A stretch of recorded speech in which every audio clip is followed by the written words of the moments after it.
Ini wa bifadlika aman siwak. Itu ada kata-kata yang terakhir doanya kepada Allah. Ya Allah, jauhi aku meminta selain Engkau. Tapi ternyata ketika kita banyak kebutuhan, ketika kita lagi ada kebutuhan untuk bayar, bukan yakin kepada Allah, tapi yakin kepada koperasi, yakin kepada bank, riba lagi. Dan saya mada terpaksa bun, riba nggak ada terpaksa. Dosa mah tetap dosa. Benar? Coba. Kita sudah berdoa, Allahumma kfini bihalalika an haramik wa agnini wa bifadlika amman siwak. Itu doa lunas hutang. Kata baginda Rasulullah sallallahu alaihi wasallam. Berapa banyaknya dosa, berapa banyaknya hutang-hutang teman-teman. Ya. Allah lunaskan. Itu doanya tuh. Tapi banyak orang-orang yang memiliki hati yang sakit. Kenapa? Tidak percaya diri kepada Allah, berdoa nggak yakin, sholat nggak yakin. Apakah itu teman-teman memiliki hati yang salim? No, sama-sama ya, nggak. Orang-orang memiliki hati yang salim, hakul yakin kepada Allah. Ya Allah, berilah aku rezeki yang halal yang barokah, jauhilah dari yang haram. Maka kita berusaha untuk menghindari yang haram. Apapun kondisinya kita hindari sesuatu yang haram, karena sesuatu yang haram yang kita lakukan dosa. Maka ketika kita melakukannya, Allah pun tahu. Maka Allah akan balas dengan apa? Kena tipu lah teman-teman, karena ada ambisi. Kena tipu karena pingin apa? Cepat lunas hutang. Kena tipu karena apa? Pingin cepat penghasilan. Kena tipu teman-teman, kenapa? Karena teman-teman itu tidak percaya sama Allah, percaya sama orang. Diiming-imingi, yang sudah ada nggak disyukuri, yang belum ada di angan-angankan, akhirnya kena tipu. Kalau uangnya sudah hilang teman-teman, udah protes sama Allah, akhirnya apa? Kenapa engkau datangkan penipu ya Allah? Salah siapa? Siapa yang salah dulu? Kan kita pingin apa? Kadang penghasilan pingin cepat. Kadang-kadang yang investasi, yang menawarkan investasi kita pingin cepat dapat duitnya. Betul enggak sih apa yang saya katakan? Betul kan? Jangan salahkan Allah ketika datangkan penipu. Tapi belajarlah kenapa bisa saya tertipu. Oh, mungkin karena saya itu terlalu berambisi, jadi akhirnya seperti ini. Ya udahlah, ya Allah, engkau ambil harta yang kau titipkan kepada aku, saat ini engkau datangkan penipu. Tapi engkau mampu dengan mudah ya Allah untuk mendatangkan uang itu berkali-kali lipat. Jangankan uang yang ditipu, jangankan uang yang di luar nggak pada bayar ke kita, jangankan itu, uang yang sudah kita keluarkan selama hidup kita, Allah mampu untuk mengembalikannya? Mampu, tergantung dari keyakinan kita. Maka afirmasi, ya Allah, alhamdulillah ya Allah, uang yang sudah saya keluarkan selama hidupku ya Allah, engkau mampukan untuk bisa mengembalikan ke dalam kehidupanku saat ini berkali-kali lipat. I love you semuanya full. Astagfirullahaladzim. Mohon maaf ya Allah, kaki tenyong. Mohon maaf ya teman-teman, mohon maaf teman-teman yang baru kenal dengan saya. Tenang. Latah saya nggak parah teman-teman, nggak parah. Mohon maaf, nggak ada, aman. Ya, benar. Allah dengan mudah, kalau Allah berkehendak, apa yang teman-teman pingin, bagi Allah sangat mudah. Tapi semakin teman-teman mengeluh dan tidak yakin kepada Allah, gimana ceritanya nanti? Udah sembuh latahnya, udah. Alhamdulillah udah. Dikit aja.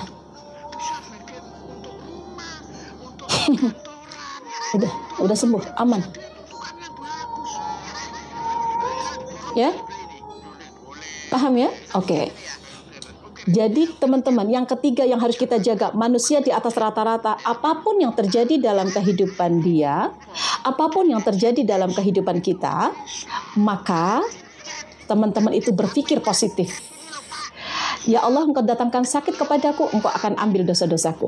Engkau datangkan penagih dalam kehidupanku, engkau ingatkan aku untuk membayar hutang-hutangku sebelum engkau minta pertanggungjawabanku di akhirat. Terima kasih engkau datangkan penagih. Walaupun disakiti, walaupun diancam-ancam, terima kasih kepada Allah. Terima kasih. Kenapa? Allah masih memberikan peringatan kepada kita. Betul tidak? Itu hikmah yang kita ambil. Kemudian, ketika ada orang yang menghibahi kita nih, Kita sadari nggak semua orang itu setia kepada kita. Walaupun sahabat kita dekat dulu, nggak semua orang yang nggak semua orang itu suka kepada kita. Maka jangan sakiti orang lain, dan nggak enak tuh kalau digibahin. Nggak enak digibahin, maka jangan gibahin orang lain. Gitu. Waalaikumsalam warahmatullahi wabarakatuh yang berhadir. Gitu caranya. Banyak hikmah. Maka orang-orang yang memiliki mindset yang benar, maka dia selalu fokus kepada masa depan, tidak fokus kepada apa yang sudah terjadi. Yang sudah terjadi tidak dieluh-eluhkan, yang saat ini terjadi tidak disesal-sesalkan, tidak dibuat mengeluh, tidak. Tapi masa lalu menjadi pelajaran. Ketika ada sesuatu keburukan di masa lalu akan diperbaiki saat ini. Ketika dulu pernah bangkrut, dia meyakini bahwa akan ada perubahan dalam hidup kita lebih baik. Dulu saya pernah punya hutang 3 miliar. Artinya saya masih diberikan kesempatan untuk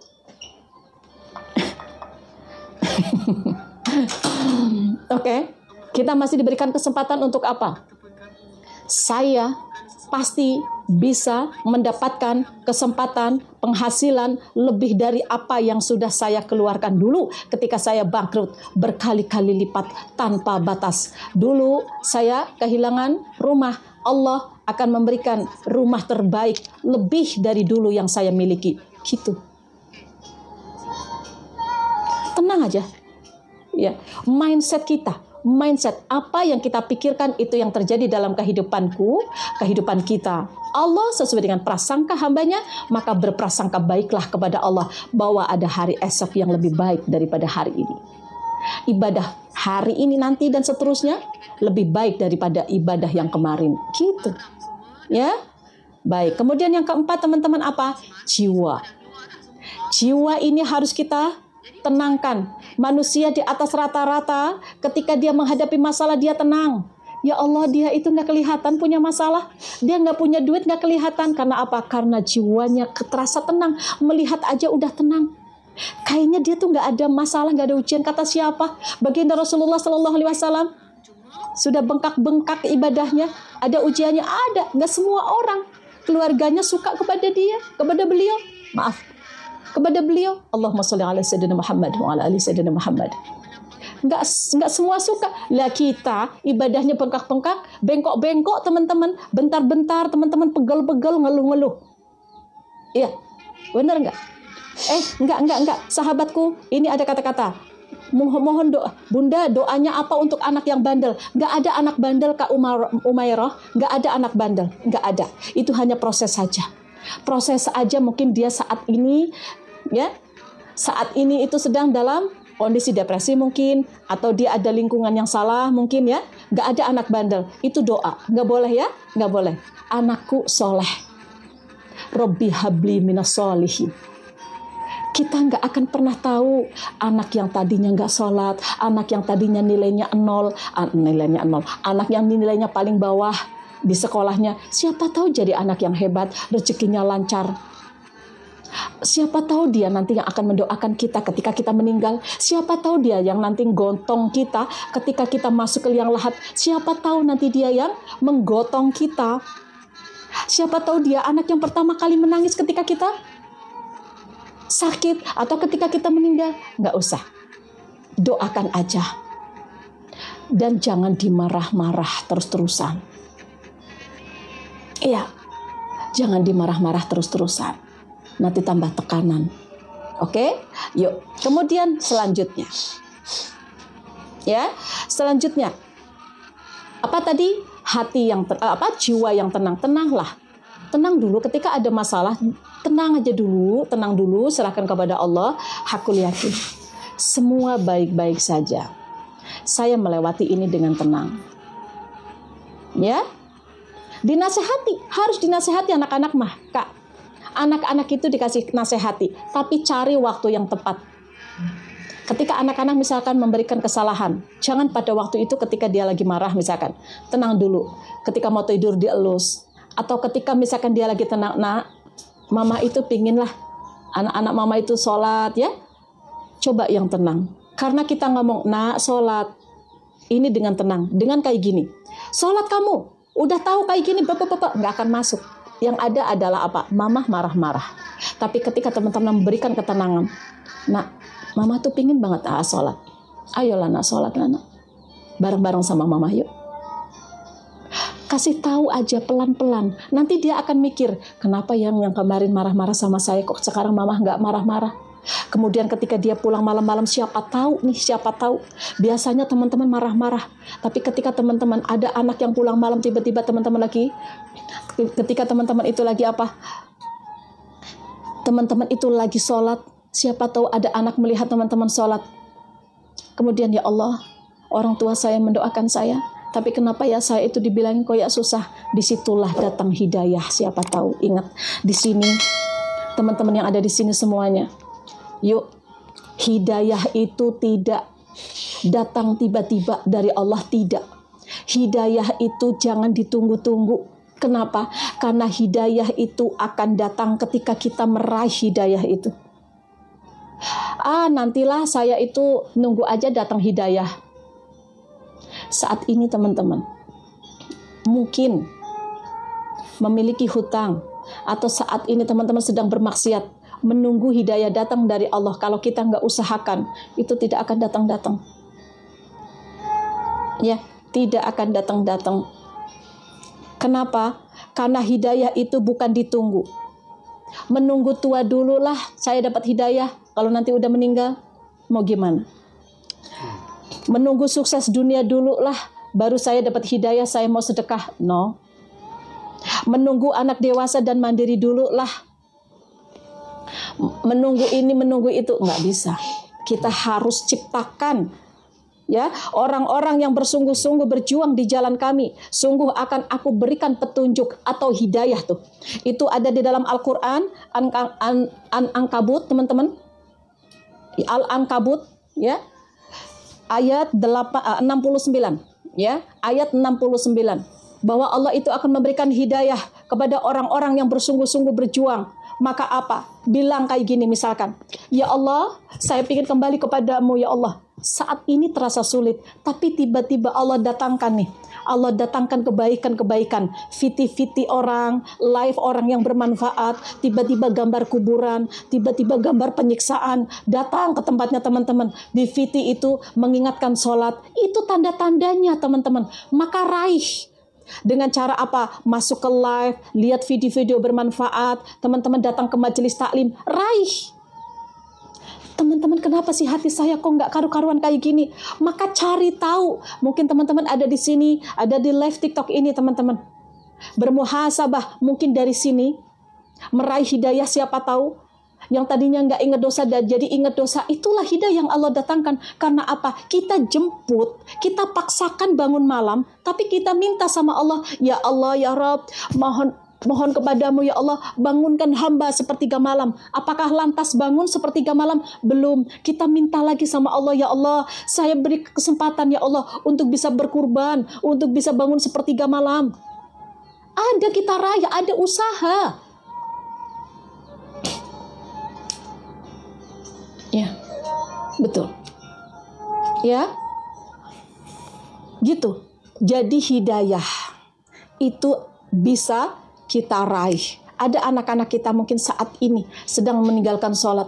Siapa tuh dalam hatinya dia, saya tuh pingin banget sholat. Tapi kenapa ya? Tiba-tiba melihat orang tua. Orang tua menangis atau orang tuanya sakit. Ya Allah, saya mau sholat lah. Saya mau sholat ya Allah. Datang hidayah. Ketika apa? Dia ada niat mau berubah. Paham ya? Ketika teman-teman niat melunasi hutang, niat sama Allah, niat mau bayar hutang, maka Allah itu akan datangkan tuh bantuan. Ya, semoga kita semuanya menjadi orang-orang yang ahli ibadah di sisa hidup kita. Semoga bermanfaat ilmu saya, teman-teman ya. Dan saat ini teman-teman yang ada di sini, ini adalah orang-orang terpilih yang masih sampai jam segini menemani saya dari jam 5. Yang masih selalu menjaga ibadahnya, insya Allah tengah malam teman-teman lakukan, masih selalu mendoakan sahabat-sahabat kita. Ya, baik teman-teman. Oke ya. Bun, apakah saya harus bersabar terus? Betul. Emang bersabar itu ada batasnya? Tidak ada batasnya. Ya, bersabar itu nggak ada batasnya. Karena apa? Ujian selalu datang. Ada aja ujiannya. Ya, baik teman-teman. Nanti sebentar lagi saya akan buka untuk keranjang kuning yang butuh parfum, teman-teman. Yang butuh parfum untuk sholat, yang yang mau hijrah parfum, ya teman-teman, ada yang butuh parfum atau ada yang butuh mukena yang murah harga 79.000, kita juga ada. Dan teman-teman di sini, ya, alhamdulillah 1M, alhamdulillah ya. Yuk teman-teman di sini yang kemarin mau tes karakter, teman-teman. Ya, makasih ya. Teman-teman masuk ke grup aja, nanti kita akan ingatkan sholat malamnya ya. Oke, kalau banyak hutang doanya apa? Ya bilang sama Allah, ya Allah saya terima, saya banyak hutang saat ini, saya ingin merubah ya Allah. Saya ingin merubahnya ya Allah, saya ingin melunasi hutang saya sesuai dengan kata-kata teman-teman. Tapi ada doa yang teman-teman bisa dibaca, ya, Allahumma kfini bihalalika an haramik wa akmini wa bifadlika man siwak. Kemudian Allahumma inni a'udzubika minal hammi wal hazan wa a'udzubika minal ghadsi wal kasal wa a'udzubika minal jubni wal buh wa a'udzubika min khalabati dani wa min qahri rijal, ya. Oke, teman-teman, setiap pagi kita juga selalu berdoa bersama, ya.